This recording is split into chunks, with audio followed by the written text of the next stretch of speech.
I raised my son for 32 years.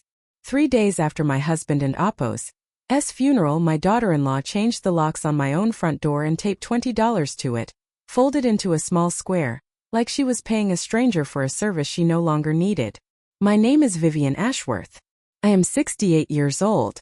And what happened on that porch in Savannah, Georgia, on a gray Tuesday morning in October, was only the beginning.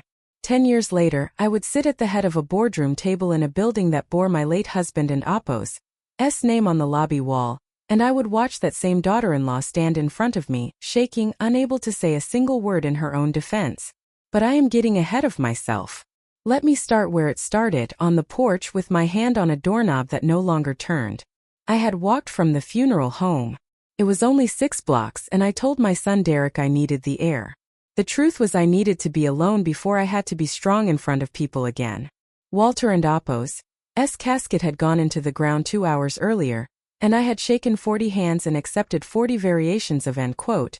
He was a good man end quote, and I had believed every single one of them because he was. When I reached my own front steps, the steps I had swept every Sunday morning for 31 years, I noticed the potted ferns were gone. I noticed the welcome mat was gone. And when I put my key into the lock, it did not turn. I tried it 3 times before I understood. Taped to the door at eye level, exactly where I would see it, was a folded $20 bill and a note in my daughter-in-law and Apo's tidy looping handwriting. Vivian, Derek and I talked, and we think it and Apo's best if you get settled somewhere smaller for now. This will help with a cab. We and Apo's I'll bring your things to you. Chelsea. I stood there for a long moment. I did not cry. I did not pound on the door. I have never been the kind of woman who makes a scene on a porch, even when a scene is exactly what the moment calls for. I looked at the $20 bill for a while. Then I folded it into my coat pocket, walked down the steps, and sat on the low brick wall at the end of the front walk. The wall Walter had built himself the summer Derek turned 10, and I waited. I did not have to wait long. Chelsea and Apo's white SUV pulled into the driveway 12 minutes later. She got out wearing sunglasses despite the overcast sky, and she did not look at me at first. She went straight for the trunk and began pulling out shopping bags. New curtains, it looked like, still in their plastic. End quote. Chelsea, end quote, I said. She startled, the way people do when they and Apo's convince themselves a task is already finished and then find it. I said, and Apo's end quote. Oh, Vivian. I thought you and Apo's already, end quote. She stopped herself, adjusted her sunglasses, and softened her voice into the register she used for customer service calls. End quote. I left you a note. Didn't and Apo's you see the note? End quote. End quote. I saw the note, end quote, I said. End quote. I saw the $20 too. End quote. End quote. It and Apo's not Vivian, it and Apo's not what you think. Derek and I just think realistically this house is a lot for one person. It and Apo's 4 bedrooms. The taxes alone, end quote. She adjusted an armful of curtains. End quote. We and Apo's not trying to be cruel. We and Apo's being practical. End quote. End quote. Where is Derek? End quote. End quote. At the office. He has a work thing. End quote. She said it too fast, the way people speak when they and Apo's rehearsed a sentence and are relieved to finally get to use it. End quote. Look, we found you a really nice little apartment over on Bull Street. It and Apo's close to the pharmacy. First month and Apo's already paid. End quote. I sat on that brick wall and looked at my daughter-in-law, 34 years old, sharp-featured, dressed like she was heading to a gallery opening rather than evicting her husband and Apo's mother on the day of his father and Apo's funeral, and I felt something settle inside me. Not rage. Rage is loud and it burns itself out fast. What I felt was quieter than that, and it would last a great deal longer. End quote. All right, end quote, I said. Chelsea blinked. Clearly she had expected an argument. Tears, something to manage. End quote. All right? End quote. End quote. All right, end quote. I said again, standing and brushing off my coat. End quote. I and Apo's go look at the apartment on Bull Street. End quote. She did not know what to do with that. People rarely know what to do with calm. It unsettles them far more than shouting ever could. I walked away from the house I had lived in for 31 years without looking back once. Behind me I heard Chelsea let out a breath, relief probably, that the hard part was over. She had no idea the hard part hadn't started yet. What Chelsea did not know, what almost no one in Savannah knew because I had spent 40 years making sure of it, was that the house behind me, with its ferns and its brick wall and its 4 bedrooms she found so unreasonably large, was the smallest and least significant thing I owned. She was about to find that out. Just not yet. To understand what happened, you have to understand who I was before any of it. I grew up the daughter of a shrimp boat captain in Tybee Island, one of 5 children in a house with 1 bathroom and no air conditioning. My mother did other people and Oppo's laundry to make ends meet, and I learned early that the people who talked the most about their money rarely had the most of it, and the people who had real money almost never mentioned it at all. I met Walter Ashworth in 1979, when I was 21 and working the front desk of a small accounting firm downtown. He came in twice a week to review the books for a shipping supply company he and Oppo's started with borrowed money and a rented warehouse. He was quiet, meticulous, and terrible with people in the exact way that made him wonderful with numbers. I was the opposite. Between the two of us we built something. I want to be clear about something because it matters for everything that comes after. Walter and Oppo's shipping supply business made a comfortable living, nothing more. What actually built our fortune was something Walter never took credit for publicly because it was never his idea. It was mine. In 1986, a small hospitality company called Prestwick Inns was on the verge of collapsing. 3 motels on the coastal highway, badly managed, deeply in debt. I saw something in it nobody else did. Not the buildings but the land underneath them, and the fact that the interstate expansion plans hadn't been priced into anything yet. I convinced Walter to let me use our savings, all $4,000 of it, to buy a minority stake through a small holding company I set up in my maiden name, Vivian Doyle. Took 11 years. But by 1997, Prestwick Inns had become Prestwick Hospitality Group, 41 properties across the Southeast, and my small stake, quietly reinvested, quietly compounded, quietly managed by a trust fund set up with a young lawyer named Franklin Reyes, had become something I never spoke of at dinner parties. I never wanted to run the company. I never wanted my name on a building.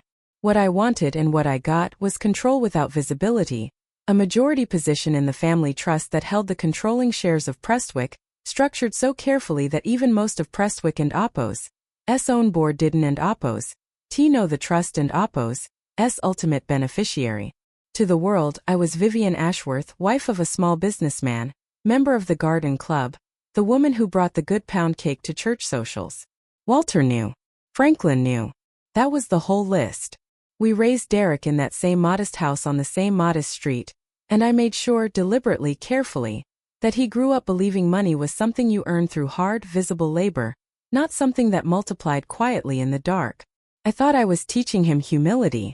I thought I was protecting him from the kind of rot that comes from children who grow up knowing they and Oppo's will never have to work for anything. I was wrong about how that lesson would land.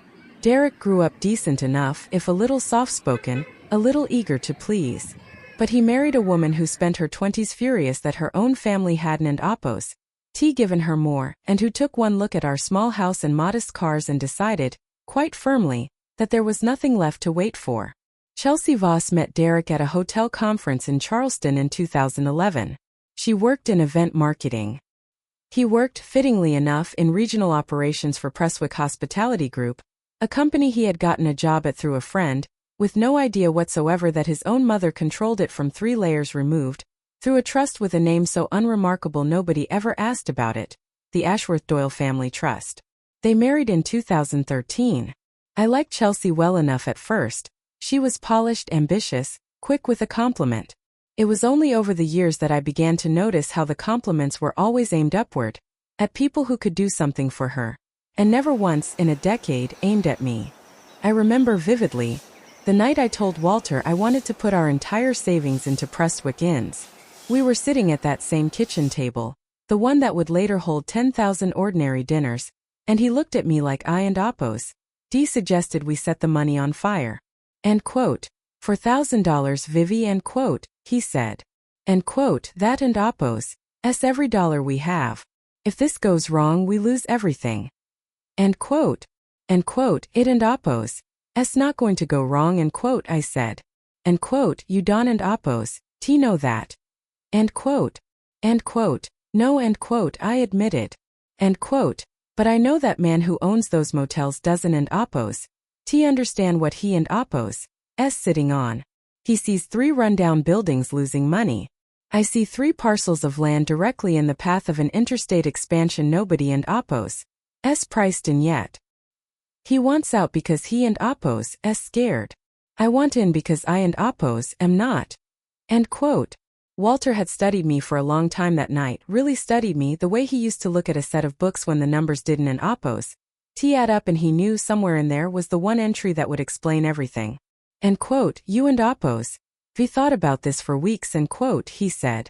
It wasn't an oppose, T a question. End quote.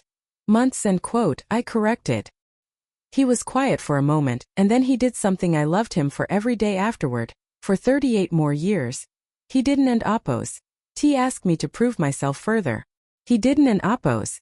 T demand spreadsheets or guarantees.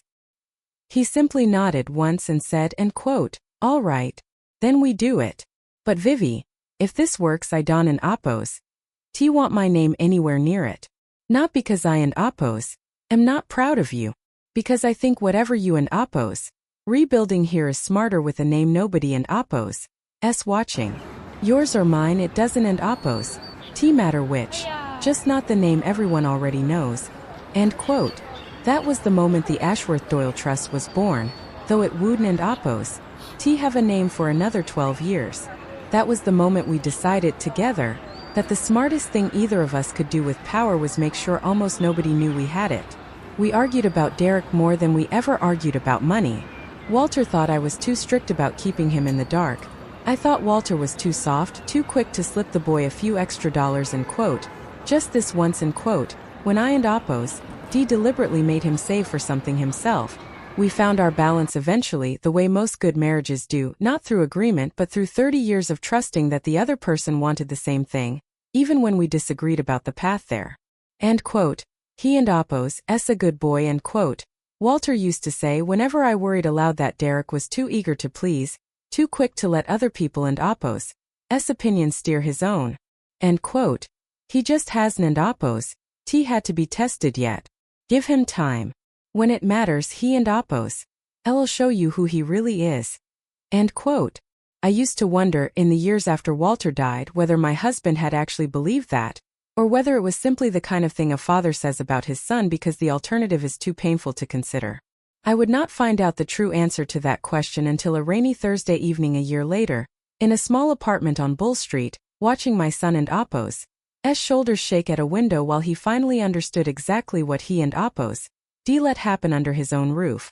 Walter got sick in the spring of that final year. Pancreatic cancer caught late, the way it usually is. I nursed him for 7 months in the house we and oppose, D built our life in, and during that entire time, Chelsea visited exactly 4 times, always with her phone in her hand, always leaving before dinner. Derek was better in his own passive way. He came often. He just never once in all those visits stood up to his wife about anything. Walter died on a Thursday in October. I held his hand until his heart stopped, and then I sat with him a long while after because I wasn't and oppose, T ready yet to let the room become just mine. 3 days later, I stood on my own porch with a key that no longer worked, and $20 folded into a note. That was the moment everything changed. Not because I decided to fight. I want to be honest, in that moment I hadn't an oppose, T decided anything at all. I decided 3 days after that in a lawyer and oppose, S office on Bay Street with a cup of coffee going cold in my hands, and a man I trusted more than almost anyone alive sitting across from me saying 4 words that would end up costing my daughter-in-law everything. End quote, Vivian. It and oppose, S time, end quote. The apartment Chelsea had rented for me was on the 3rd floor of a building with no working elevator, 400 square feet, with a window unit air conditioner that rattled like a dying engine and a view of a parking lot. It was clean at least. I and oppose, I'll give her that much. Cruelty in Chelsea and oppose, S world always came with a tidy presentation. Derek came to see me the evening I moved in. He carried 2 boxes up the stairs himself, breathing hard by the third floor, and set them down just inside the door without quite meeting my eyes. End quote, Mom, end quote, he said. End quote, I and Oppos. I'm sorry it and Oppos, I know it and Oppos, small. End quote. End quote, it and Oppos, fine Derek. End quote. End quote. Chelsea just thought with the house being so much to maintain and honestly we could use the extra space for Tyler he and Oppos. Getting bigger he needs his own end quote. End quote. Derek? End quote. I said it gently, the way I used to say his name when he was small and working up to a confession. End quote. You Don and Oppos. T have to explain it to me like I and Oppos. Am a stranger. I raised you. I know when you and Oppos. Repeating someone else and Oppos. Sentences. End quote. He looked at the floor. That was Derek and Oppos. Tell always had been, since he was a boy caught with his hand in the cookie jar. End quote. It and Oppos, not just her mom. The house really is a lot. And with Dad and Oppos, funeral costs and the estate stuff still being sorted out. End quote. End quote. What estate stuff? End quote. Something crossed his face, quick, gone almost before I caught it. End quote. Nothing. Just paperwork. Chelsea and Oppos, handling it. She used to do some bookkeeping before the hotel job. She and Oppos, good with that kind of thing. End quote. I felt something cool settle in my chest. End quote. Chelsea is handling your father and Oppos, estate paperwork. End quote. End quote. She and Oppos, just helping. I Don and Oppos, T have time with work and you and Oppos. We been so tired lately we didn't and Oppos. T want to burden you. End quote. I did not press him further that night. I have learned over 68 years that pressing a frightened man rarely produces truth. It only produces better lies. What I did instead was thank him for the boxes, hug him at the door, and wait until he was gone before I picked up the phone. I did not call Derek in Oppos' cell phone. I called a number I hadn't in Oppos.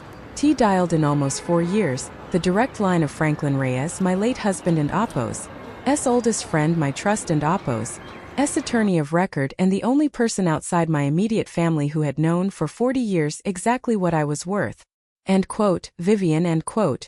Franklin said, picking up on the second ring, his voice warm and immediately alert, the way it always was when something in my tone told him this wasn't Oppos' a social call. End quote. I was going to give it another week before I called you myself. How are you holding up? End quote. End quote. Franklin. End quote. I said. End quote. I need you to tell me something and I need you to tell me honestly. Has anyone contacted your office asking about Walter and Oppos' estate? Or about the trust?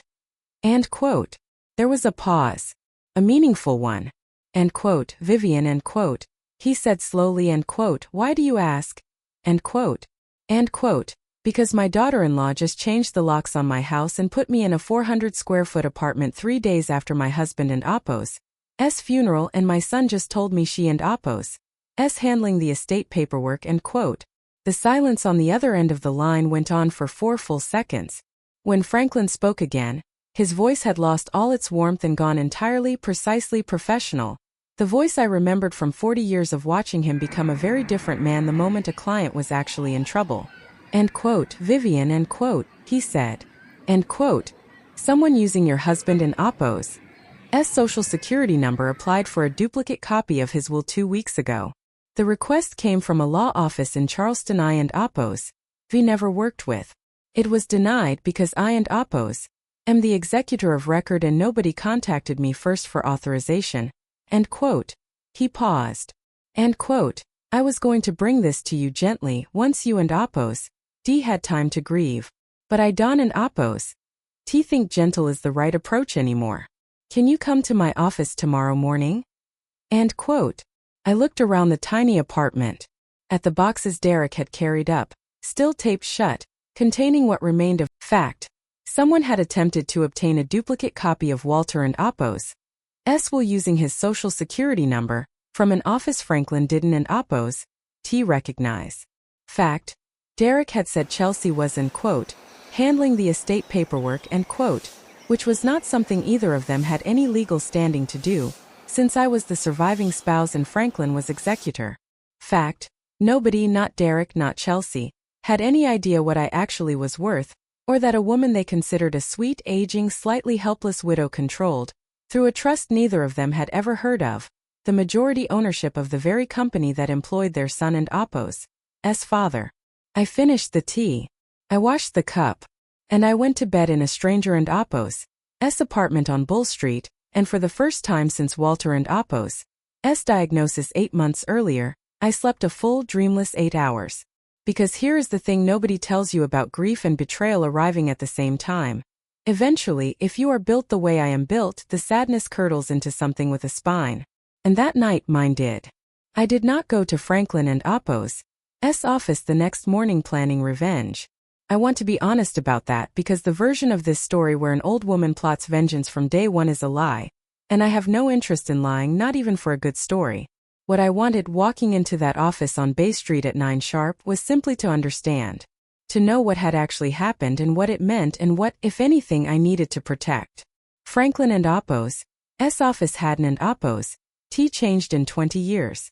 Same dark wood, same smell of old paper and coffee, same framed photo on his desk of the two of us and Walter at a fishing tournament in 1994, all three of us younger and sunburnt and laughing at something none of us could remember anymore. He stood when I came in, came around the desk and hugged me. A real hug, the kind that told me he and Appo's been worried about more than just paperwork. End quote, sit and quote, he said. End quote, I have coffee. You look like you Haven and Appo's slept in a week. End quote. End quote. I slept fine actually, end quote, I said, and something in my voice must have surprised him, because he studied my face a moment before he sat back down. End quote, all right, end quote, he said. End quote, then let and Appo's talk business. End quote. He slid a folder across the desk. Inside was a printout of an email, forwarded to him by a colleague at the Charleston firm that had received the request for Walter and Appo's will. End quote. This came from an email address registered to a Chelsea Ashworth, end quote. Franklin said, tapping the printout.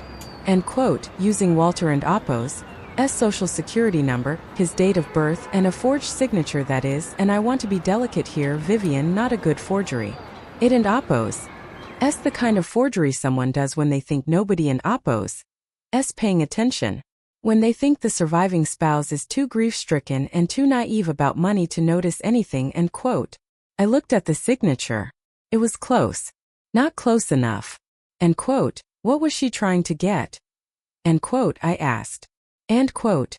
A copy of the will, end quote, Franklin said. End quote. Which tells me she doesn't and Appo's actually know what and Appo's in it. She and Appo's fishing. She wants to know what Walter left you, what he left Derek, and I and Appo's guess whether there and Appo's anything in there she can move on before you have time to organize yourself. End quote. End quote. There I said and Appo's anything for her to move on, end quote, I said. End quote. The house is in a trust. It always has been, end quote. End quote. She doesn't and Appo's know that, end quote, Franklin said. End quote. Does she? End quote. I thought about that 400 square foot apartment. About the $20 taped to my own front door. About a decade of Chelsea Ashworth treating me like a pleasant, harmless old woman who happened to be inconveniently attached to her husband. End quote. No, end quote, I said slowly. End quote. She has absolutely no idea. End quote. Franklin leaned back in his chair, folding his hands, and for the first time that morning, something like a smile crossed his face. Not a happy one. The kind of smile a very good lawyer gets when he sees clearly for the first time exactly how a case is going to unfold. End quote. Vivian, end quote, he said. End quote. I think it and Appo's time we brought Cassie in. End quote. I hadn't and Appo's heard my niece and Appo's name spoken aloud in almost 2 years. End quote. Cassie? Why? End quote.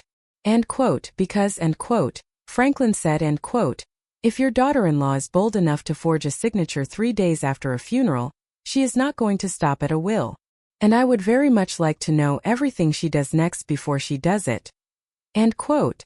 I sat with that for a long moment, looking at the forged signature on the desk between us, my late husband and Appo's S name written by a woman who thought no one important enough to matter would ever check.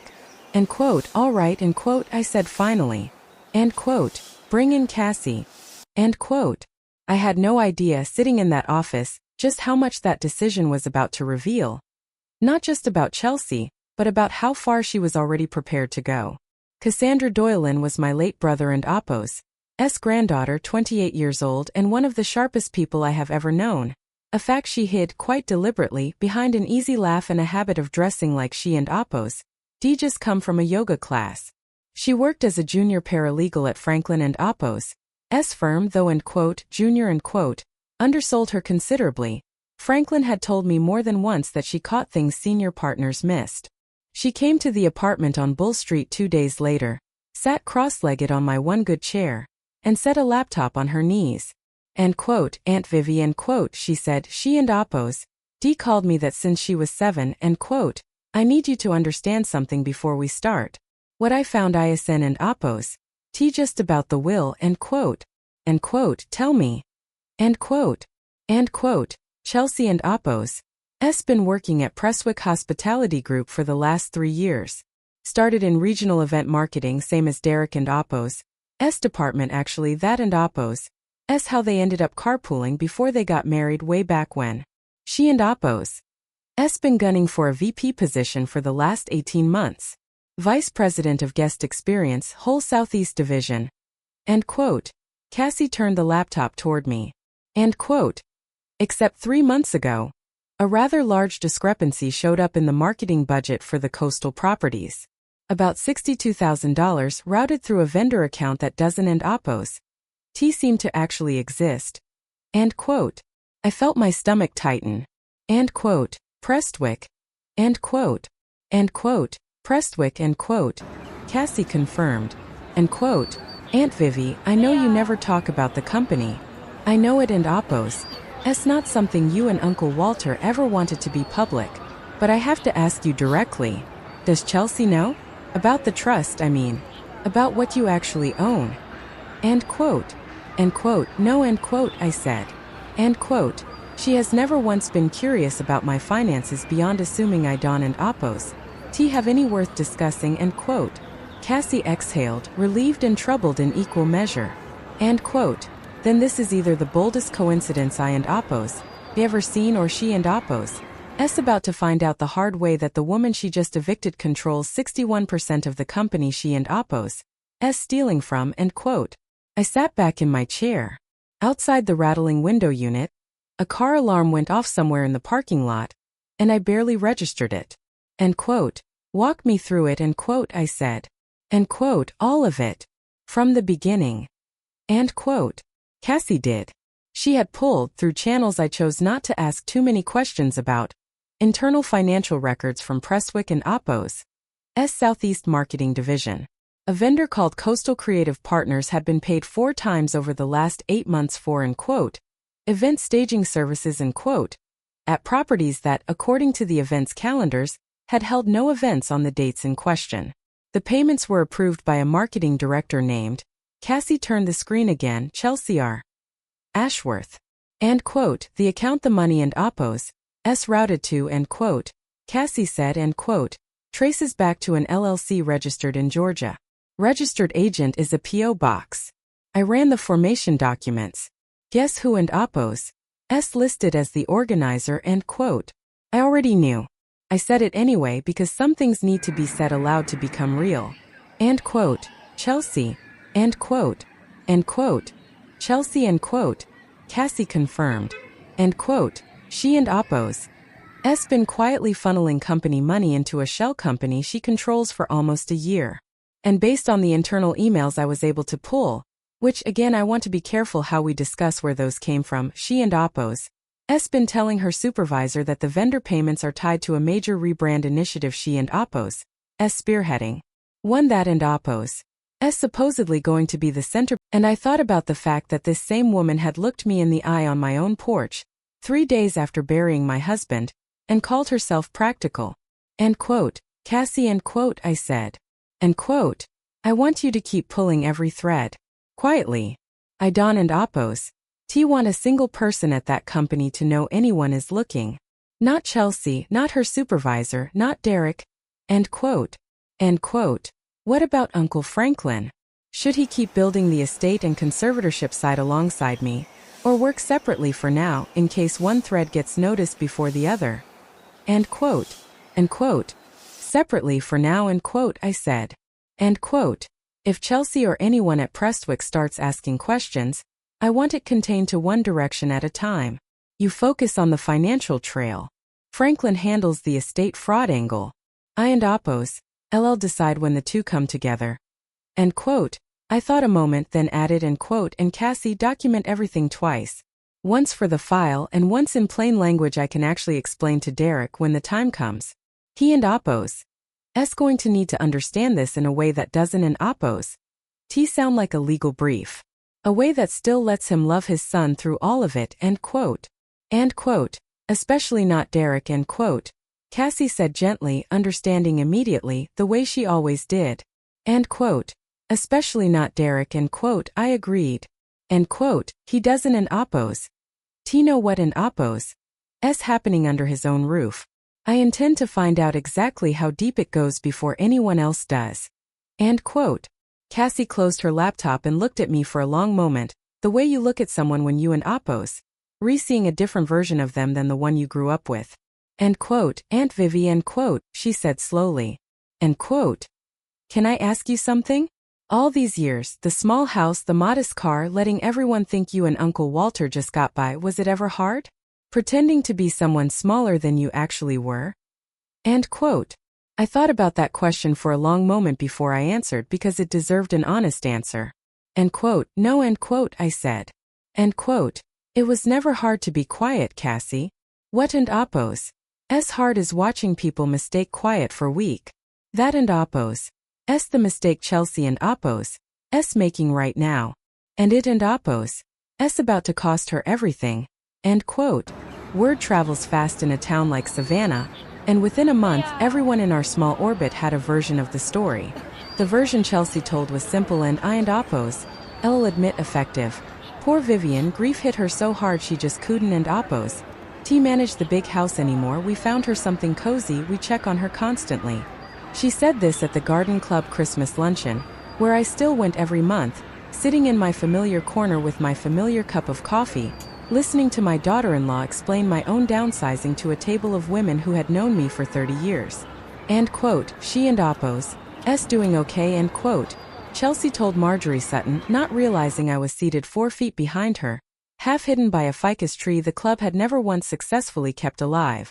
End quote. It and Oppos S just, you know, at her age without Walter, it and Oppos S a lot to manage alone.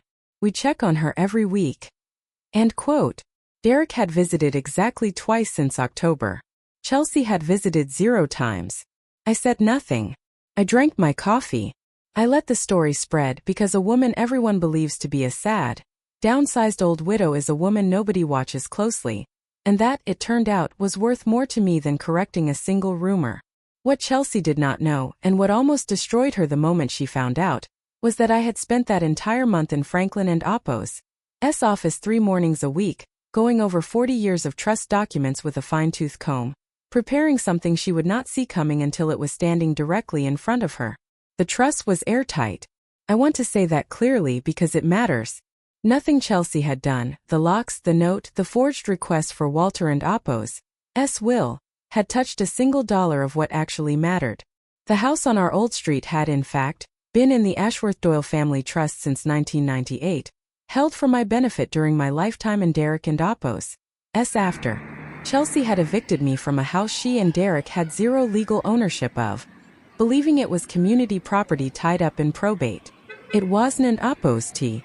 It never had been. End quote. She thinks she pushed you out of your own asset, end quote.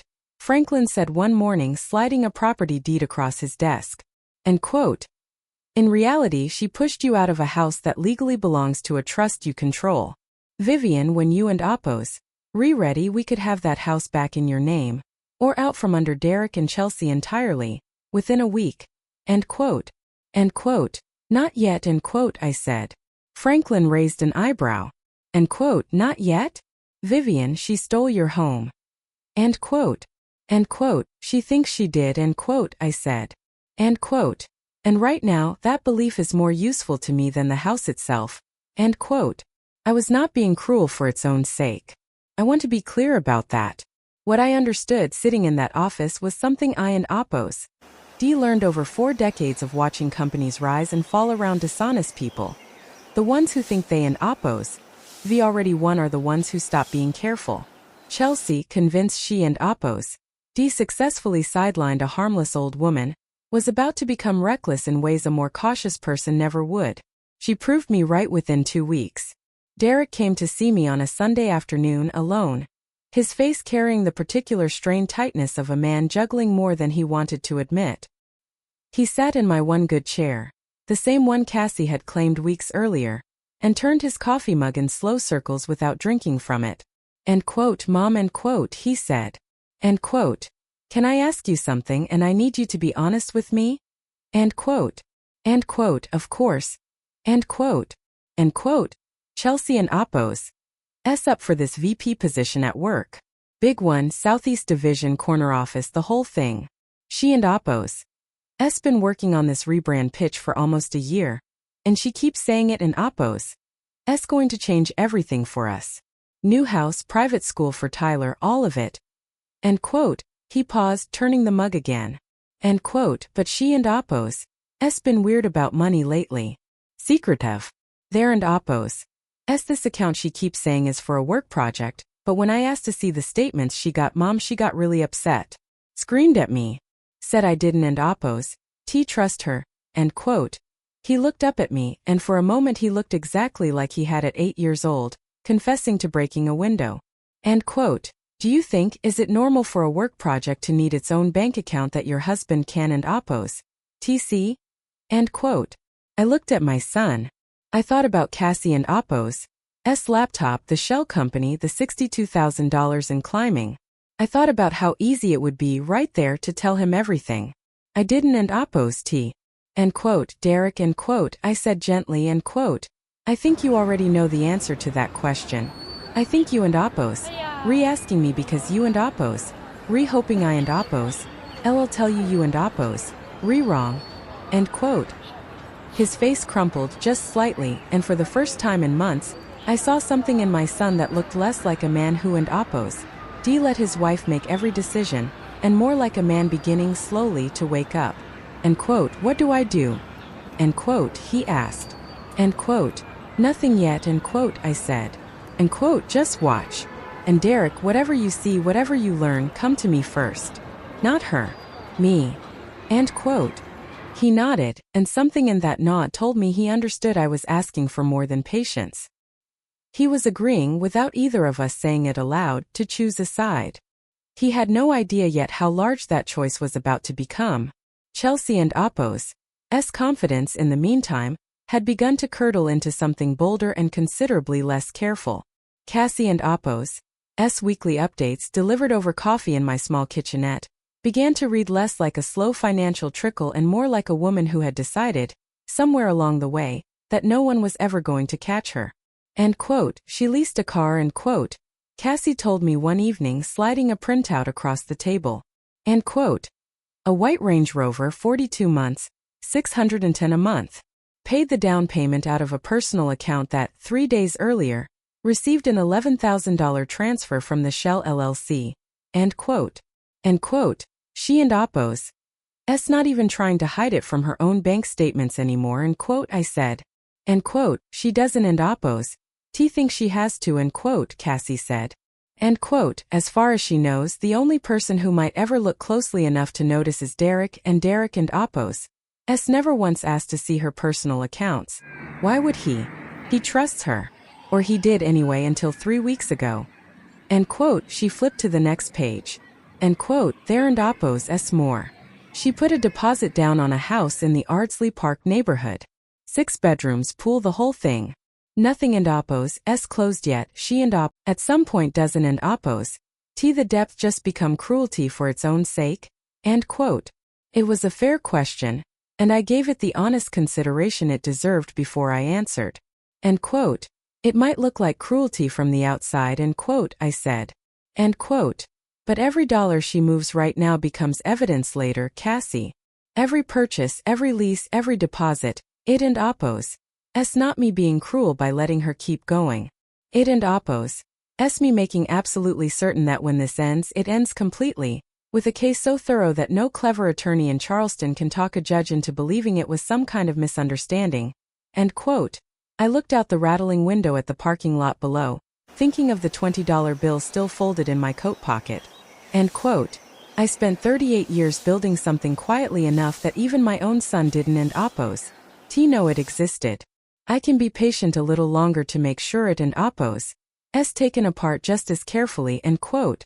Cassie nodded slowly, though I could tell some part of her, the younger, hungrier part, the part that had grown up hearing family stories about a great-aunt who never raised her voice and somehow always won anyway, was still working to understand the difference between patience and permission. She would understand it fully, I suspected, the night we finally walked into that ballroom on the river. Some lessons, like Derek and Oppos, needed room to land on their own. The first threat that actually frightened me did not come wrapped in legal language.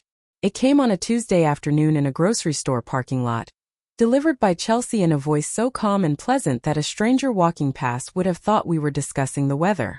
I had gone to see Tyler play in his school and Oppos' fall recital, a small thing, 10 8-year-olds in reindeer sweaters murdering and quote, Frosty the Snowman and quote, on plastic recorders, the kind of afternoon that means nothing to anyone except the grandmother sitting in a folding chair in the third row, recording all 4 minutes of it on a phone she barely knew how to operate. I had gone without asking permission because in 32 years of being Derek and Oppos' mother, I had never once needed to ask permission to watch my own grandson perform.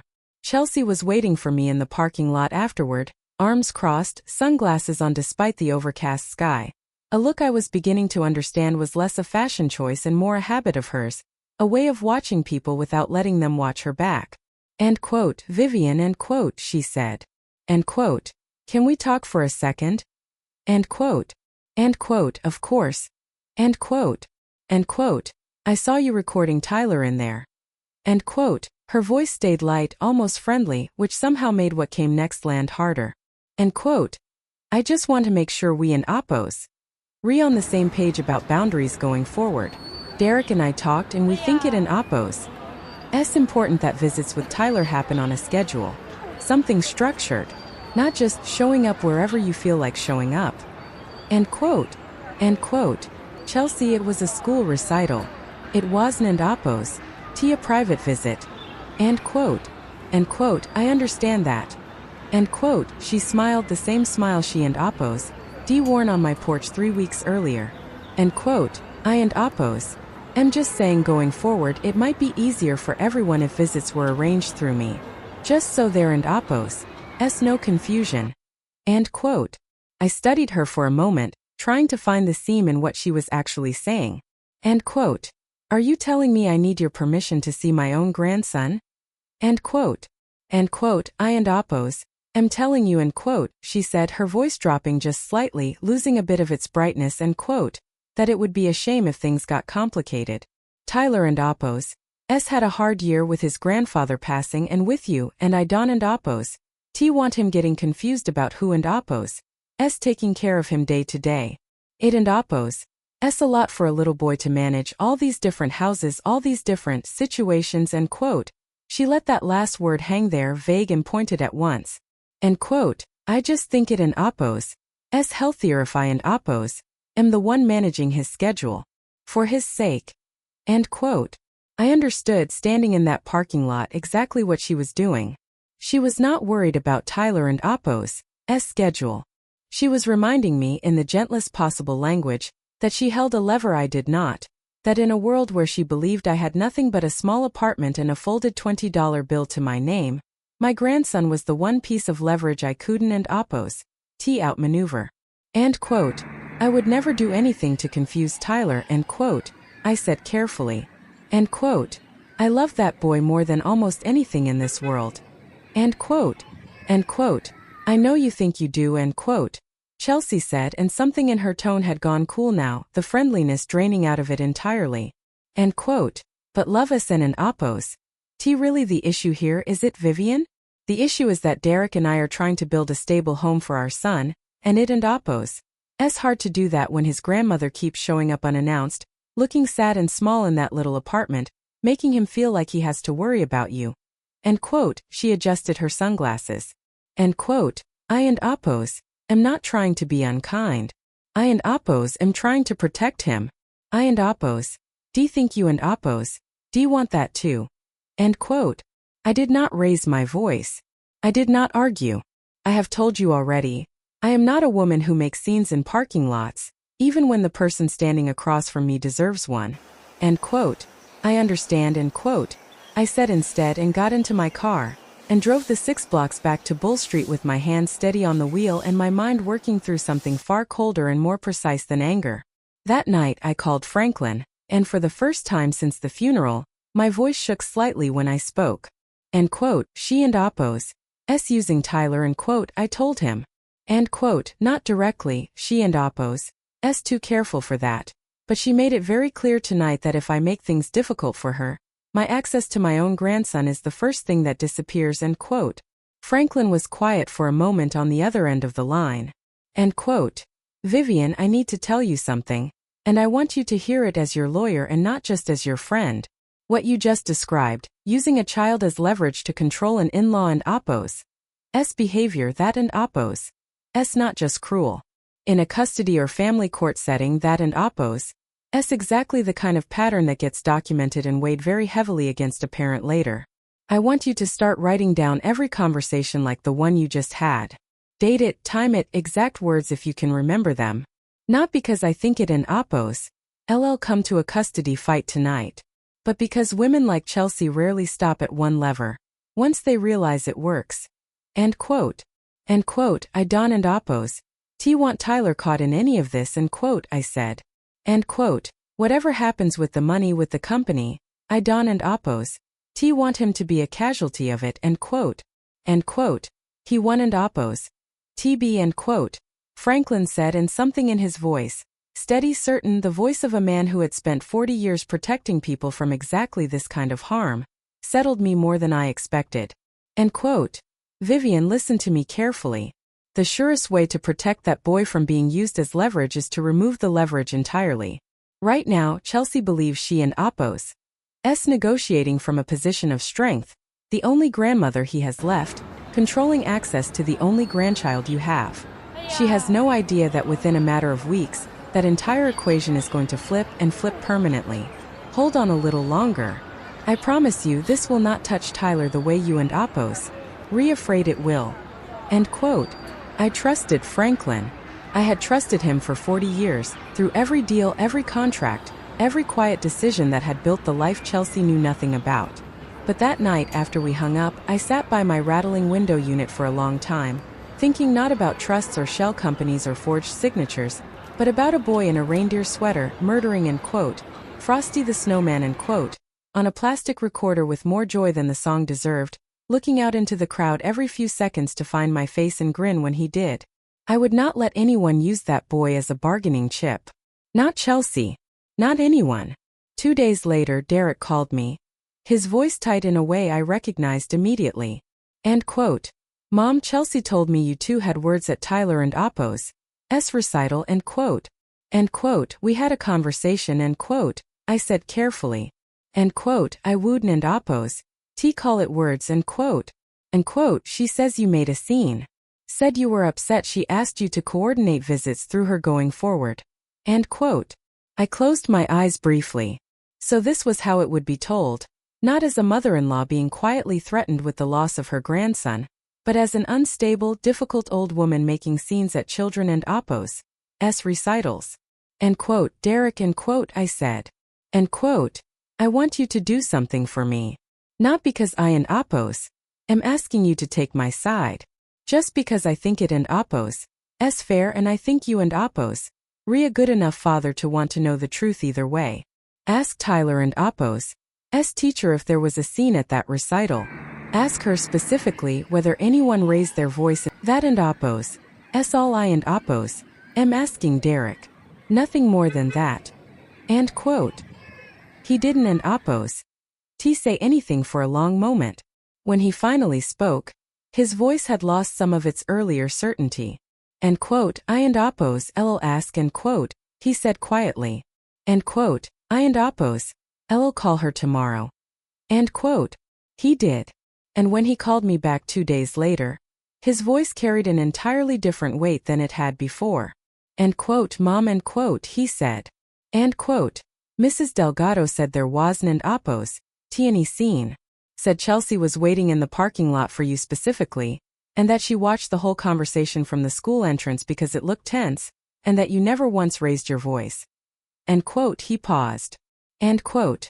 Why would Chelsea lie to me about something that small? End quote.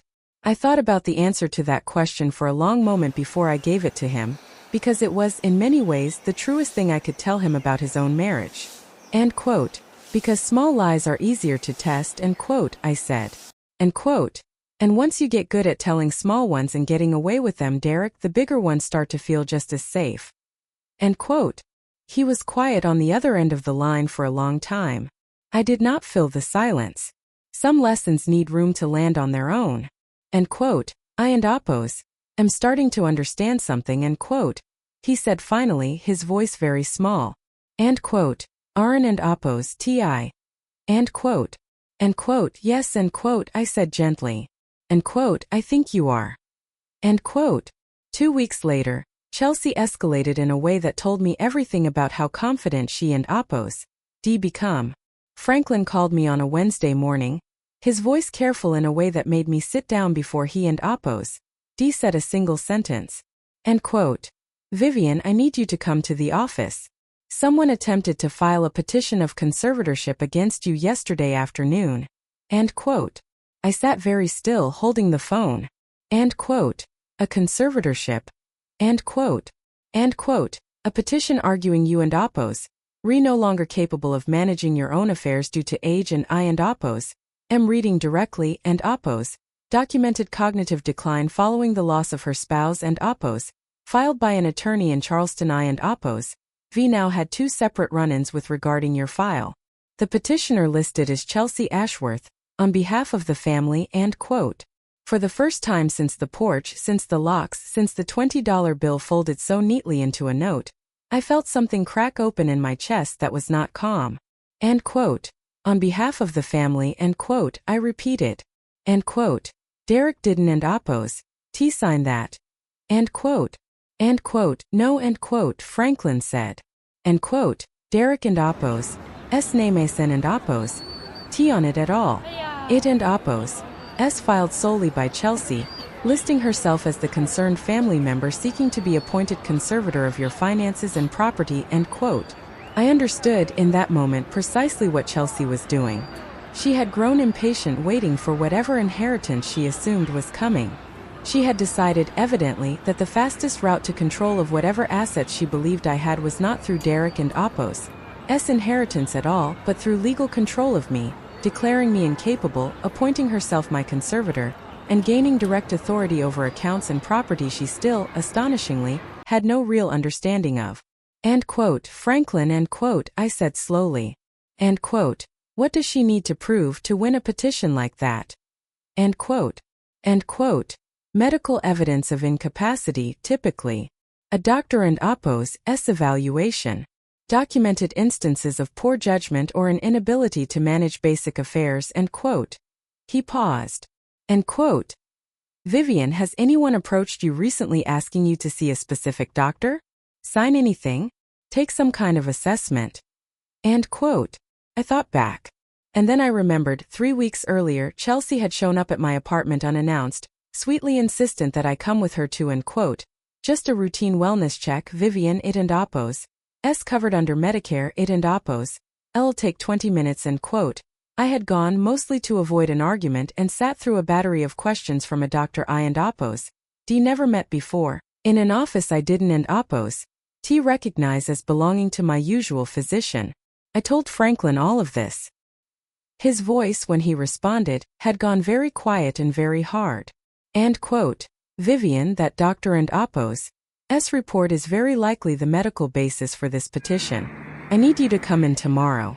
I and Oppos am going to have you seen by a geriatric specialist I trust completely, Someone who will give us an honest, defensible evaluation, because I promise you whatever that other doctor wrote down is not going to reflect the woman sitting across from me right now discussing trust restructuring with total clarity. End quote.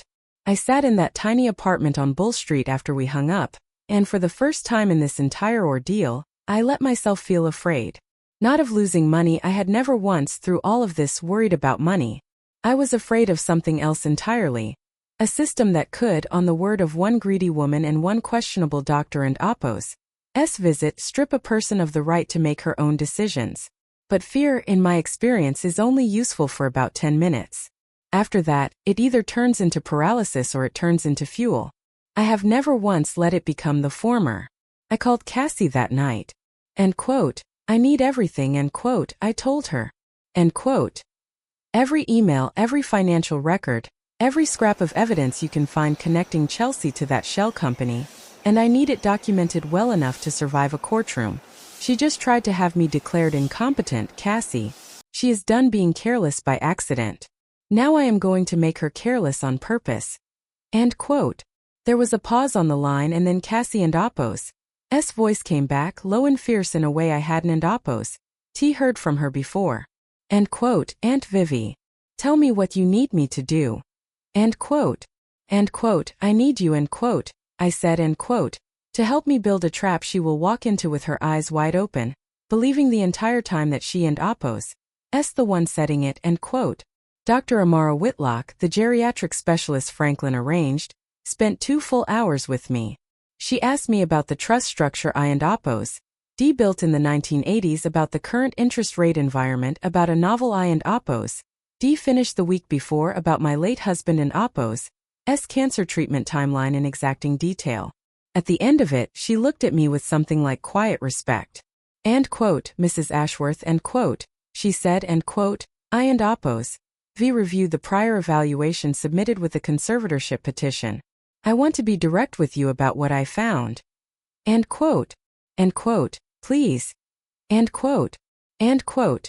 The evaluation was conducted by a Dr. Nathaniel Combs, who is not a board-certified geriatrician.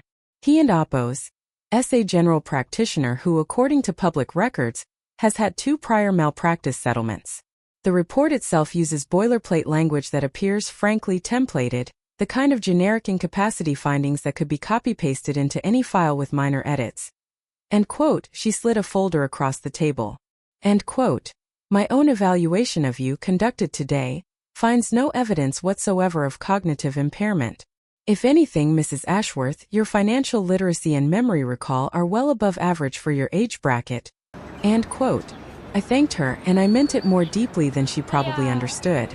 Franklin filed Dr. Whitlock and Oppo's evaluation with the court that same week, along with a formal response opposing the conservatorship petition.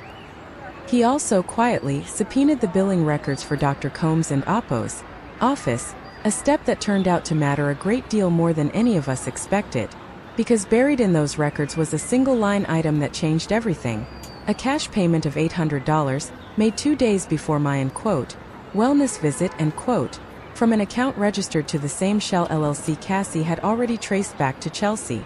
Chelsea had paid a doctor with a history of malpractice settlements to falsify a cognitive evaluation of her mother-in-law, in order to seize legal control of assets she didn't and Oppo's even know existed. End quote. This isn't and Oppo's reckless anymore, end quote, Franklin said, reading through the evidence with me in his office, his jaw tight in a way I rarely saw from him. End quote. This is fraud, Vivian. Attempted fraud against the court, bribery of a medical professional, forged documents related to your husband and Oppo's estate, and embezzlement from her employer. If even half of this holds up, she and Oppo's not looking at a lawsuit. She and Oppo's looking at criminal charges, end quote. I sat with that for a long moment. Somewhere in the last 6 weeks, the woman who and Oppo's sat on a brick wall accepting $20 and a note without argument had become someone else entirely, someone who understood with total clarity exactly what needed to happen next, and exactly how much patience it would take to make sure it happened correctly. End quote. End quote. End quote. The one where she and Oppo's planning to unveil a rebrand campaign paid for with $62,000 stolen dollars, end quote, I said. End quote. In front of a board that has absolutely no idea the majority shareholder of their company is sitting quietly in the third row, in a dress she probably assumes came from a discount rack, end quote. Franklin actually laughed then. A short, surprised bark of a laugh, the kind he rarely allowed himself in a professional setting. End quote. Vivian Ashworth. 40 years and you still manage to surprise me. End quote. End quote. You realize, end quote. Franklin added, end quote. Once this becomes public, you won and oppose. Be a quiet widow in a small apartment anymore. People are going to want to know everything about you. The papers, the board, half the garden club. Are you ready for that part of it, Vivian? Because the money was never the hard part for you. I suspect being seen might be, end quote. I considered that honestly the way I tried to consider everything now. End quote. I and oppose. V spent 40 years being underestimated on purpose, end quote, I said. End quote. I won and oppose. Pretend being seen clearly for once sounds like a burden. It sounds frankly like a relief. End quote. End quote. I have one condition though, end quote. I added, and my voice when it came out had gone quieter, more serious. End quote. Derek doesn't and oppose. Find out through the gala. He finds out from me before it happens. Whatever mistakes he and oppose made in all of this, and I think deep down he and oppose made fewer than his wife, he doesn't and oppose. Deserved to learn the truth about his own mother standing in a crowded ballroom watching his wife and oppose career collapse in real time.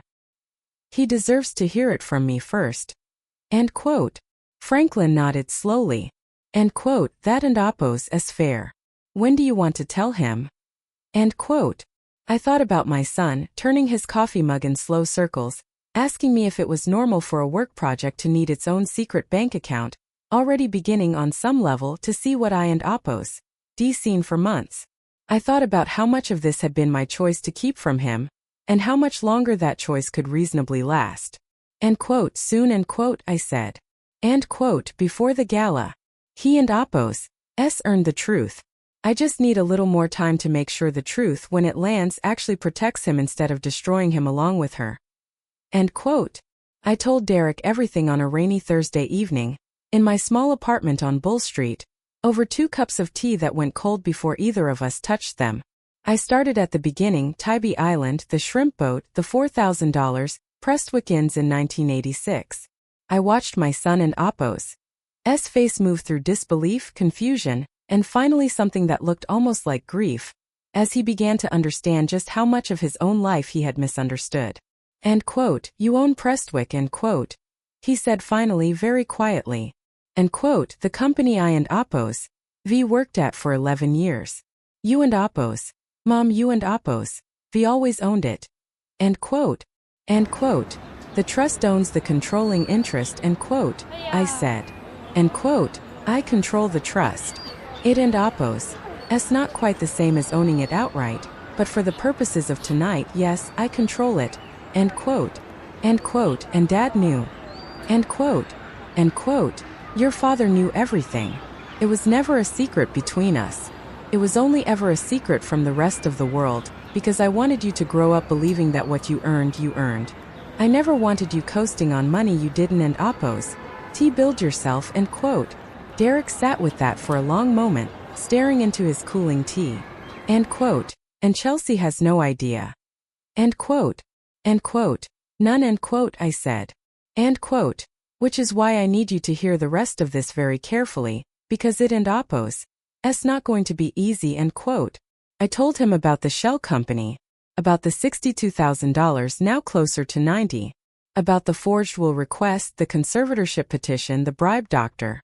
I watched my son and oppose face go pale, then red, then pale again, watched his hands begin to shake around his mug.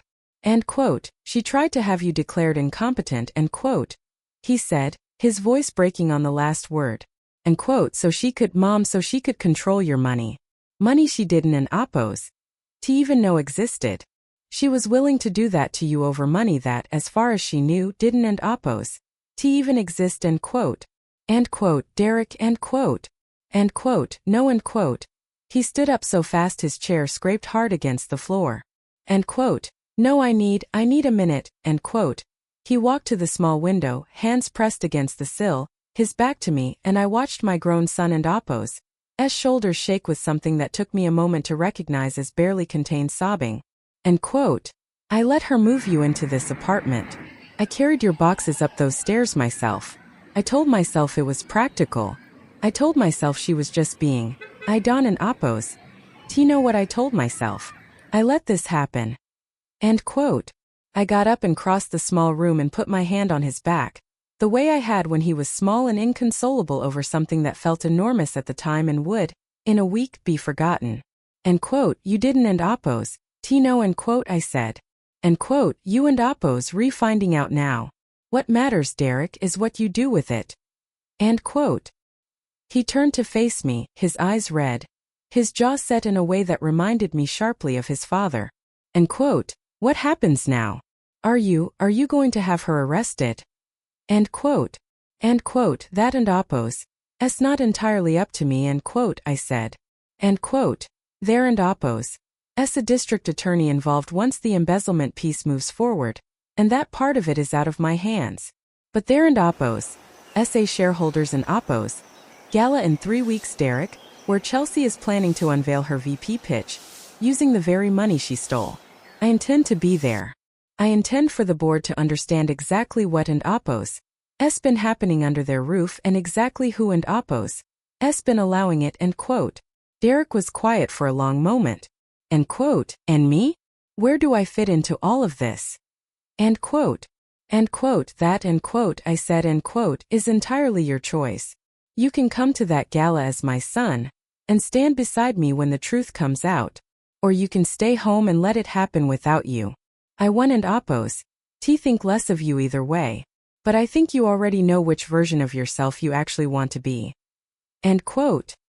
He looked at me, really looked the way he hadn't and Appo's in years, and something settled in his expression, quiet and resolved. End quote. I and Appo's. I'll be there, end quote, he said. End quote. Beside you. End quote. I nodded, and for the first time since Walter and Appo's funeral, I let myself believe that whatever came out of the next 3 weeks, I wasn't and Appo's going to be facing it alone.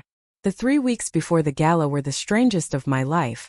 Quiet on the surface, roaring underneath, like a kettle held just below its whistle. Chelsea, unaware that anything had changed, continued exactly as before. She sent Derek a single text a week checking whether I was, end quote, doing okay in the new place, end quote. A courtesy so thin it barely qualified as one. She threw herself fully into her rebrand pitch, staying late at the office, filling their house, my house technically, though I let that detail sit dormant for now, with new furniture, a bigger television, a leased car for herself that arrived, ironically, the same week Franklin and Appo's office subpoenaed Prestwick and Appo's internal vendor records as part of the mounting evidence file. I watched all of it unfold at a careful distance through Cassie and Appo's updates and the occasional dinner with Derek, who came to see me now twice a week instead of once, always alone, always a little steadier than the last visit. End quote. She thinks she and Appo's got it locked in, end quote. Derek told me over dinner one evening 10 days before the gala. End quote. The VP role. She keeps saying the board and Appo's going to and Appo's fall in love and Appo's with the campaign. She and Appo's already picked out an office. End quote. End quote. Let her think that, end quote, I said. End quote. Doesn't an Appo's it bother you? Watching her plan a future built on money she stole from a company you actually own? End quote. I considered the question honestly before I answered. End quote. It bothered me a great deal 3 weeks ago. Now it mostly just makes me patient. The more confident she gets, Derek, the less careful she becomes. And I need her exactly that careless when the gala comes, end quote. Franklin, for his part, spent those 3 weeks building a case so thorough it would have made a far less patient woman impatient. He worked with Prestwick and Appo's internal counsel carefully, and only after having me sign paperwork formally identifying myself, for the first time in the company and Appo's history as the beneficial owner behind the Ashworth-Doyle Family Trust. The board and Appo's general counsel, a sharp, no-nonsense woman named Priya Nair, received that disclosure with what Franklin described as email correspondence where she explicitly discusses routing and Appo's project funds and Appo's in a way that leaves absolutely no ambiguity about intent. The doctor and Apo's payment record. And quote. She paused, sliding one more document free from the stack, and quote. This. I wasn't Apo's. Sure whether to bring it to you or straight to Franklin, but I think you should see it first. End quote. It was a printed screenshot of a text exchange between Chelsea and a friend, dated 3 weeks after Walter and Apo's funeral. Chelsea. She and Apo's basically harmless. Sweet old lady doesn't and Apo's have 2 dimes to rub together beyond the house, and even that and Apo's not really worth what people think. Once Derek inherits whatever and Apo's left, we and Apo's I'll finally be able to breathe. Friend. Did she fight you on the apartment thing? Chelsea, not even a little. Just sat there and said, end quote, all right. End quote. These old church ladies never fight for anything. It and Apo's actually kind of sad. I read it twice. I felt, reading it, not the sharp sting of anger I might have expected, but something colder and steadier. A confirmation of everything I and Apo's already understood about the woman my son had married. End quote, sad, end quote. I repeated quietly, setting the page down. End quote, she thinks it and Apo's sad that I didn't and Apo's fight. End quote. End quote, Aunt Vivi, end quote. Cassie said gently, end quote, you didn't and Apo's fight because you didn't and Apo's need to. You had a whole company to fight with instead. End quote.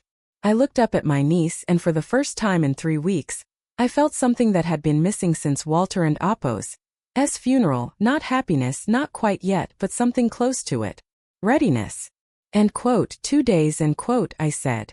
End quote, let and Apo's make sure everything and Apo's in order. End quote. On the morning of the gala, I did something I had not done in almost a decade. I went shopping for something that was not practical. I did not need Cassie and Apo's help choosing it, though she came with me anyway, sitting in the corner of the small boutique on Broughton Street with the patient amusement of someone watching a much longer story reach its final chapter. I chose a deep navy dress, simple, well-made, the kind of garment that says nothing about money and everything about someone who no longer needs to say anything about money at all. End quote. You look incredible, end quote, Cassie said when I stepped out of the dressing room. End quote. You look like exactly what you are. End quote. End quote. And what and Apo's that? End quote. End quote. Someone who was never actually small, end quote, she said. End quote, just quiet. End quote. Derek arrived at my apartment that evening to drive me himself, dressed in a suit I recognized as one Walter used to wear to company functions decades earlier. Derek had had it altered apparently sometime in the last 2 weeks, though he didn't and Apo's say so, and I didn't and Apo's ask. End quote. You look like your father, end quote. I told him at the door, and watched something in his face soften and steady at once. End quote. I hope that and Apo's a good thing tonight, end quote, he said. End quote. It and Apo's exactly the thing I need tonight, end quote, I said. The Prestwick Hospitality Group and Apo's annual shareholders and Apo's gala was held that year at the company and Apo's flagship property on the river, a restored 1890s cotton warehouse, all exposed brick and soaring windows, strung with white lights that reflected off the water below.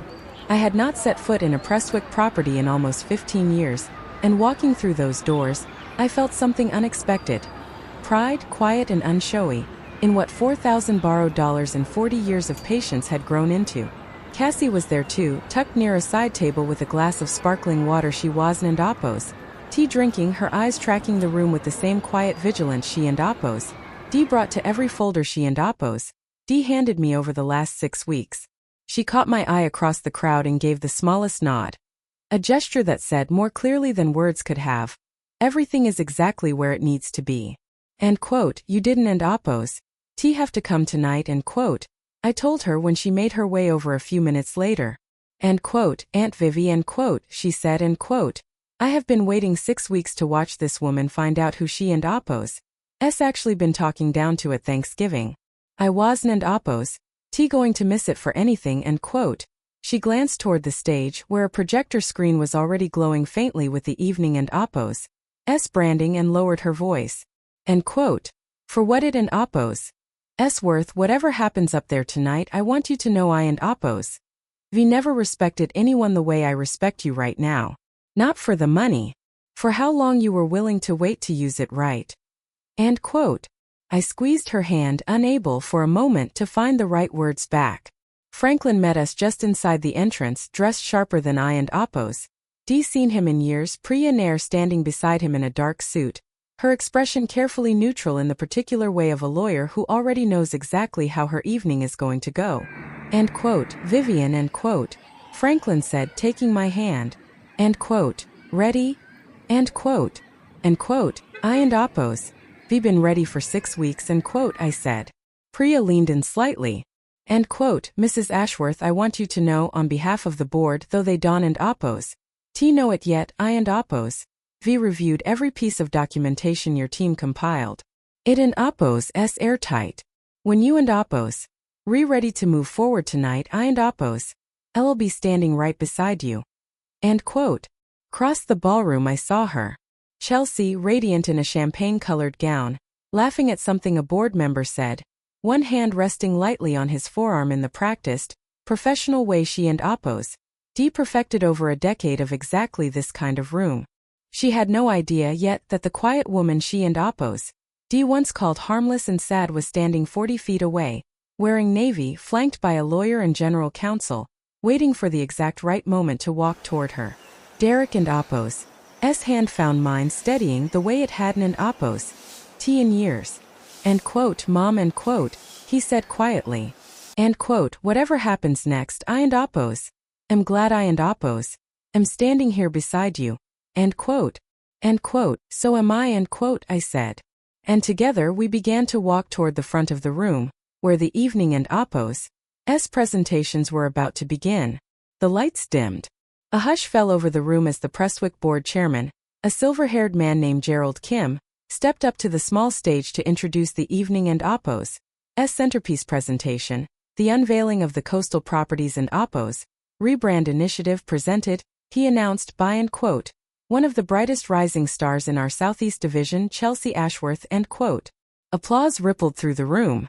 Chelsea climbed the 2 small steps to the stage with the easy confidence of someone who had never once considered that this particular evening might not go according to plan. Her presentation was I and Oppos LL admit polished. Slides of renovated lobbies, mood boards and soft coastal blues, projected revenue increases that sounded, to an untrained ear, genuinely impressive. She spoke for 11 minutes about vision, about legacy, about, end quote, taking Prestwick into its next great chapter, end quote, and every dollar of the campaign she was describing, every rendering on that screen, had been paid for with $62,000 of stolen company funds. End quote. This initiative, end quote, Chelsea said, reaching her closing point, end quote, represents not just a marketing refresh, but a complete reimagining of what Prestwick can become under new leadership. I and Oppos D like to thank the board for this opportunity, and I want to personally thank my family for their support during what and Oppos S been honestly a difficult year, end quote.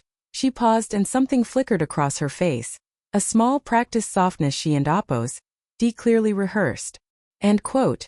My father-in-law passed away this fall, and my mother-in-law unfortunately hasn't, and Oppos T been in a position to be very involved. But my husband and I have done everything we can to hold our family together during a hard time, even while I and Oppos V poured myself into this project. I think that says something about the kind of leader I intend to be here. Someone who shows up, even when it and Oppos S not easy, end quote. The room applauded warmly. I felt Derek and Oppos S hand tighten around mine hard enough that I nearly winced. End quote. She and Oppos S using you, end quote, he whispered, his voice shaking with barely controlled fury. End quote. She and Oppos S standing up there using your grief as a talking point for a promotion funded by money she stole from you, end quote.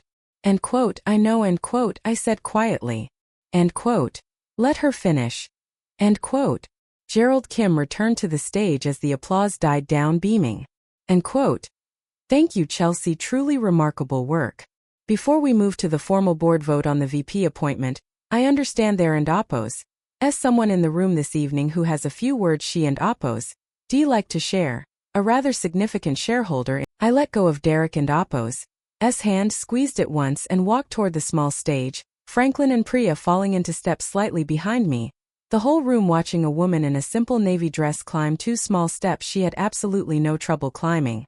I watched as I crossed that room, the exact moment Chelsea and Apos' polite curiosity collapsed into something else entirely.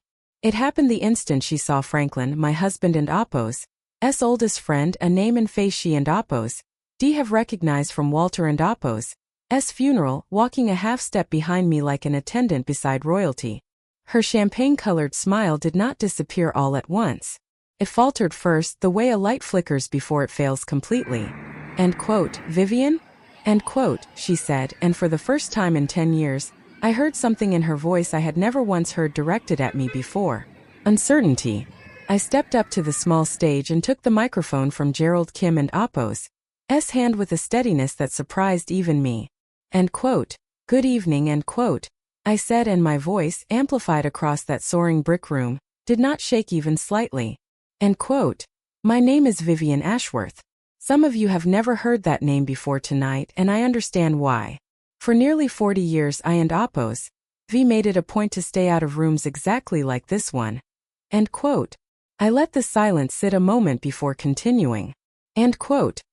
In 1986, my late husband and I invested $4,000 in a struggling motel company called Prestwick Inns. That investment, held through a family trust for the last 38 years, is the majority controlling interest in the company you all now work for. I am the beneficial owner behind the Ashworth-Doyle Family Trust. End quote.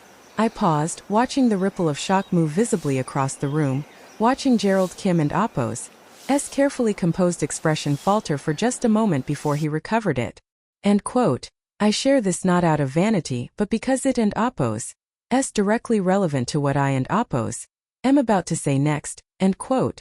Chelsea had gone very still beside the podium, her champagne glass motionless in her hand, her face draining of color in real time. End quote. 3 days after my husband and Apos' funeral this October. End quote. I continued. End quote. My daughter-in-law, standing right there beside me, changed the locks on my family home and left $20 taped to the door, along with a note informing me it was time I found somewhere smaller. End quote. A quiet, uncomfortable murmur moved through the crowd. End quote. I want to be clear. That alone would not have brought me to this stage tonight. Family conflicts are family conflicts, and I have no interest in airing mine in front of a room full of strangers. End quote. I turned for the first time to look directly at Chelsea. End quote. What brings me here tonight, Chelsea, is the $62,000, closer to $91,000 as of this month, that you funneled out of Prestwick and Apos' Southeast marketing budget through a Shell LLC registered in your own name, to fund the very rebrand campaign you just presented to this board. End quote. The room went utterly silent. Someone in Apos' champagne glass clinked audibly against a table, absurdly loud in the sudden quiet. End quote. That and Apos' that and Apos' not. End quote. Chelsea started, her voice climbing, brittle. End quote. That and Apos' completely. This is a family dispute. This doesn't and Apos' belong in a business setting. This is. End quote. End quote. It is entirely a business matter. End quote. Priya Nair said, stepping forward with the calm precision of a woman who had been waiting 11 years for exactly this kind of case. End quote. Ms. Ashworth, I and Apos' reviewed the vendor records for Coastal Creative Partners personally over the last 3 weeks. The LLC is registered to you. The bank account receiving the funds is tied directly to your personal accounts. This is, as of tonight, an active matter for both the board and, I anticipate, local law enforcement. End quote. End quote. You had no right. End quote. Chelsea turned toward me, her voice cracking with a fury I and Apos' genuinely never seen from her before. 10 years of careful performance dissolving in real time in front of 40 of the most important people in her professional life. End quote. You and Apos, you've been spying on me. This whole time you let me think. End quote. End quote. I let you think exactly what you already believed. End quote. I said, my voice steady, quiet enough that the room had to lean in to hear it, which made it land harder than shouting ever could have. End quote. That I was a harmless old woman who didn't and Apos' have 2 dimes to rub together. Your words, Chelsea, not mine. End quote. Something in her face went slack with the particular horror of a person realizing, all at once, that a private conversation they and Apos' D assumed was private had not been. End quote. You also, end quote. I continued, end quote, attempted to obtain a duplicate copy of my late husband and Oppo's will using a forged signature. You filed a conservatorship petition against me, supported by a fraudulent medical evaluation from a doctor you paid $800 in cash, 2 days before a wellness visit you arranged without my genuine understanding of its purpose, end quote. I let that settle over the room, watching board members and Oppo's faces shift from shock to something colder, more calculating, the expressions of people recalculating, in real time, exactly how much risk this woman had just brought into their company. End quote. All of that is documented. All of it has already been submitted to the appropriate legal channels, end quote. Derek stepped forward from the crowd then, walking up beside me, his father and Oppo's altered suit fitting him perfectly in a way that felt, in that moment, entirely deliberate. End quote.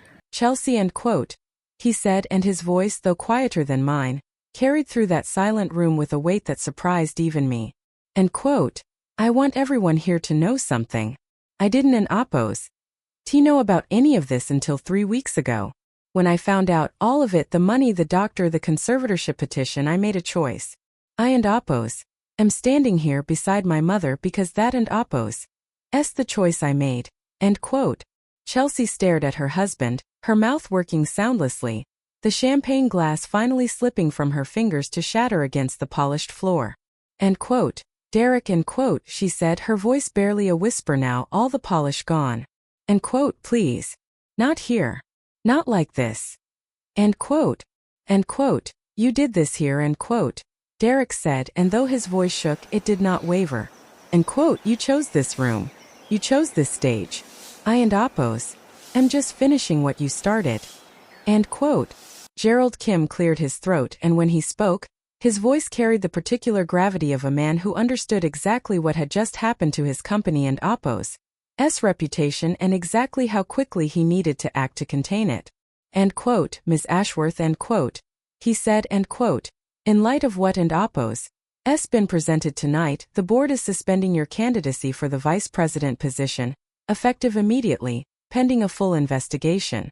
Security will escort you from the premises.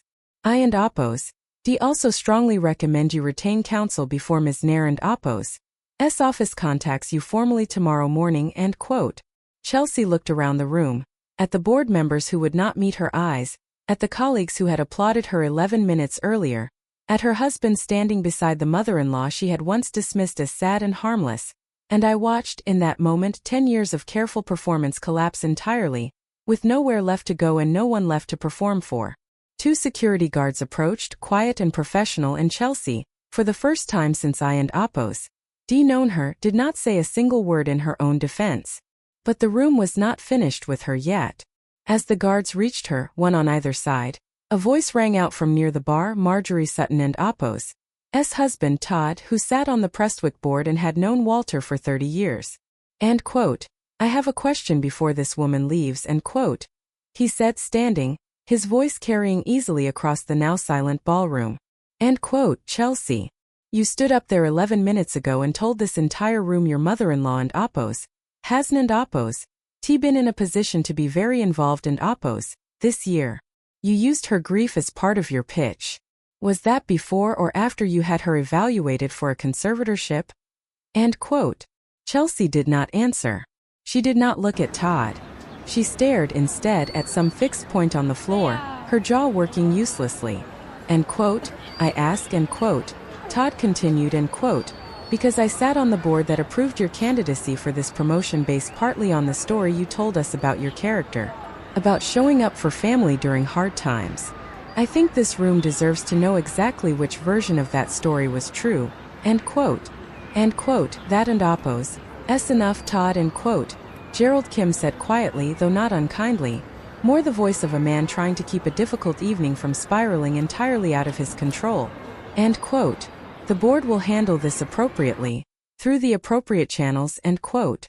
End quote. I just think, end quote, Todd said, sitting back down, end quote, that some people in this room clapped for that speech 11 minutes ago, and they ought to know what they were clapping for. End quote.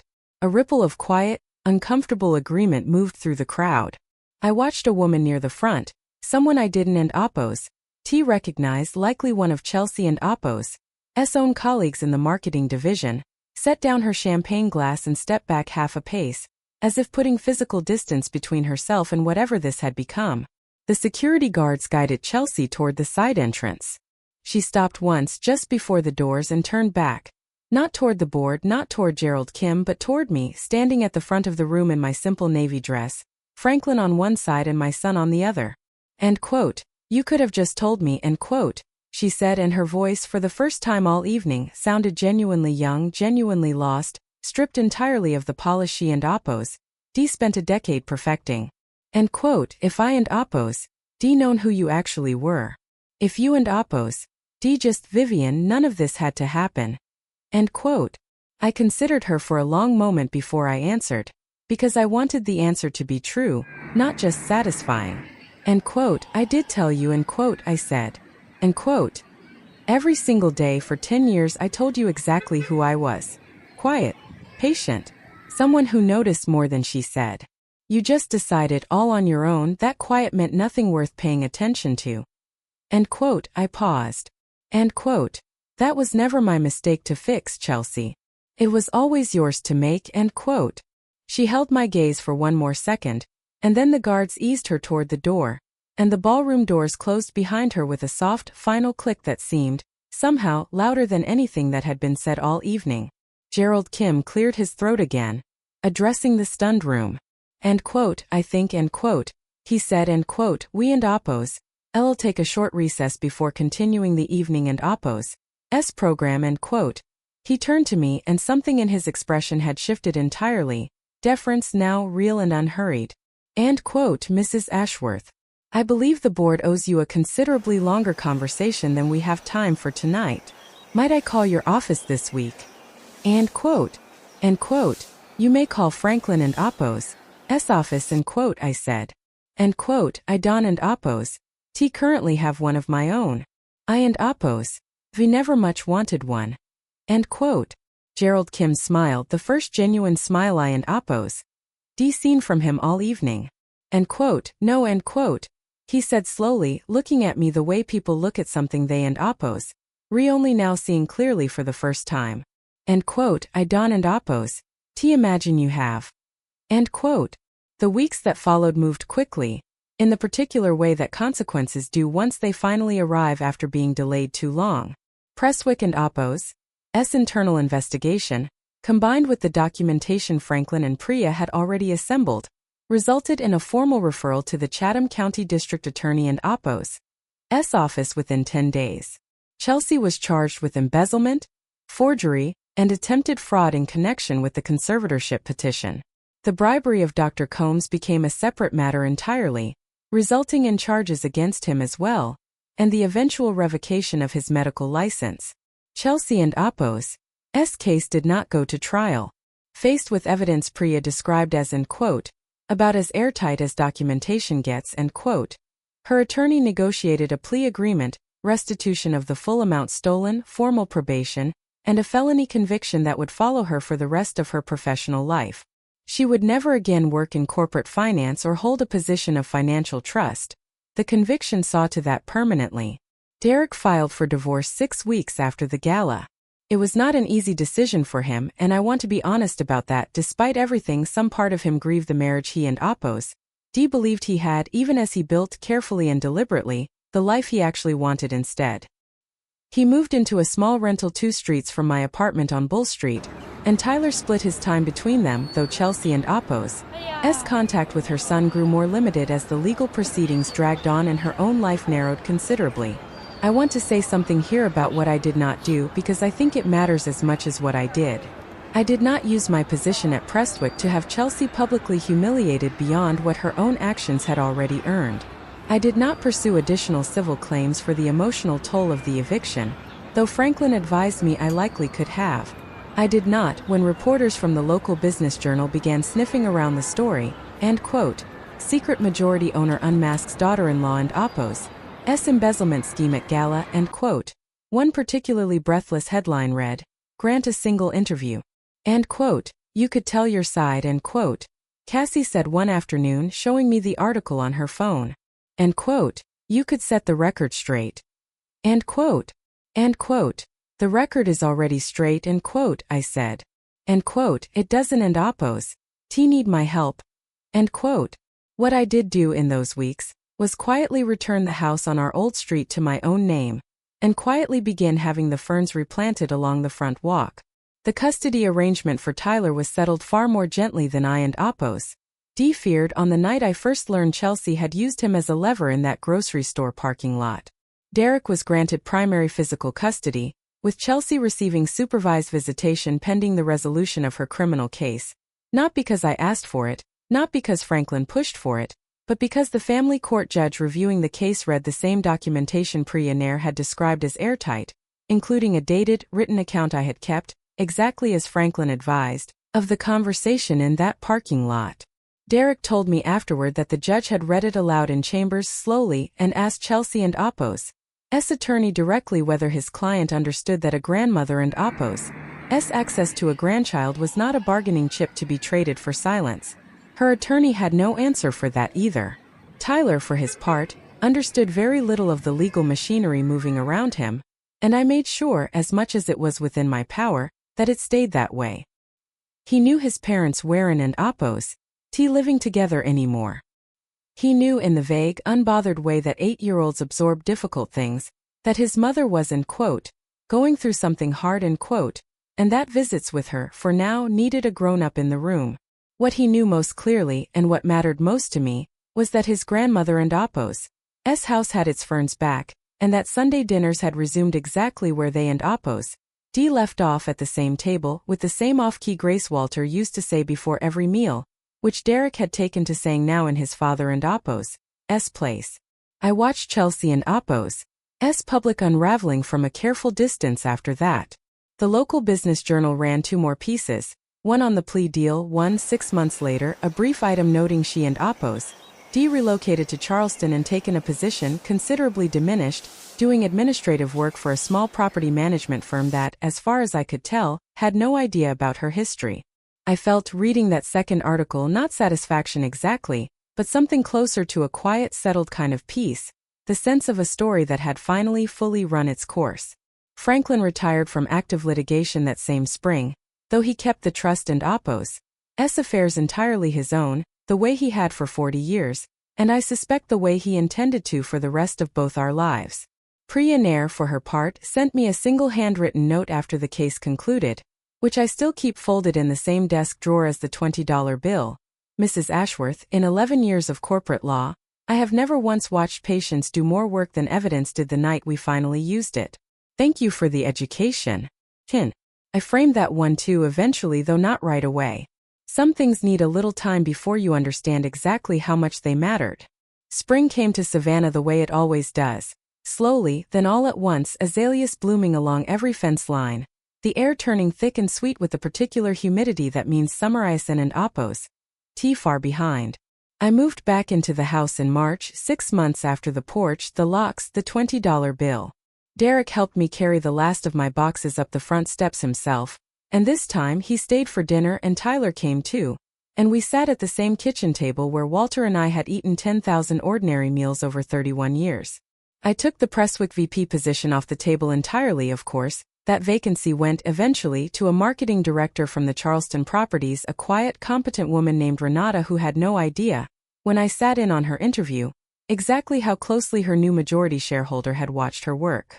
I did not take a corner office. I did not put my name on a building. I have never wanted that, and nothing about the last 6 months changed what I actually want out of the years I have left, which is simply this. Quiet mornings in my own garden, a cup of coffee that stays warm because no one is waiting for me to hurry, and the people I love gathered around a table that finally again belongs entirely to me. Chelsea reached out once in April, a short email through her attorney requesting supervised visitation guidelines be reconsidered. I did not respond to it personally. That was Derek and oppose's decision to make, not mine, and he handled it with a fairness that made me prouder of him than almost anything else in this entire story. Firm boundaries, held without cruelty, exactly the kind of quiet strength I and oppose spent his whole childhood hoping he and oppose grow into. Some evenings, Dave from 2 houses down, a widower himself who and oppose D started bringing coffee over some Sunday mornings not long after I moved back, sits with me on the porch and asks sometimes whether I regret any of it. The waiting. The patience. The 6 long weeks of letting Chelsea believe she and Oppos. D already won before I let her understand exactly what she and Oppos. D actually lost. I never do. End quote. People think revenge has to be loud to matter, end quote.